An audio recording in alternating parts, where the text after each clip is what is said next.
ایشون هم 19.5 که بالاترین نمره ما که تا حالا ثبت شده.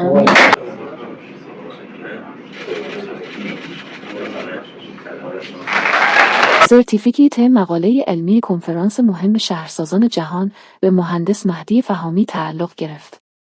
خبر فوری، یکی دیگه از مقاله‌های حرفه‌ای مهندس مهدی فهامی دانشجوی رشته دکترای شهرسازی در کنفرانس بین‌المللی مهندسی شهرسازی امسال که در کشور فنلاند برگزار شد، مورد تایید داوران بین‌المللی قرار گرفت و برنده شد.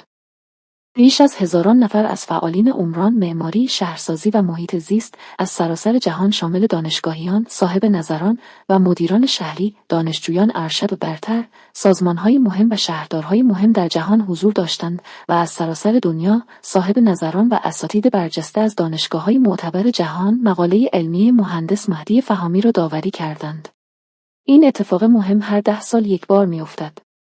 سالانه همایش‌های بین‌المللی پاسیتورنی که میزبان همایش‌های بسیاری بوده است، در بخش سیلتاساری، شهر هلسینکی، درست در کناره خلیج النتاهنلاتی است که کنگره بین‌المللی مهندسی عمران، معماری، مصالح ساختمانی و محیط زیست و شهرسازی میباشد که این رویداد مهم در همین مکان برگزار شده و مهندس مهدی فهامی در آن برنده شد و گواهی علمی و رسمی بین‌المللی دریافت نمود.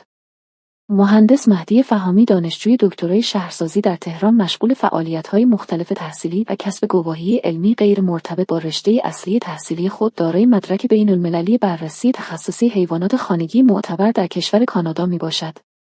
او همچنین یک فعال حامی محیط زیست میباشد که در تهران مشاوره و بعضی از خدمات دامپزشکی و پت شاپ آنلاین و آموزش تربیت حیوانات مختلف را ارائه میدهد.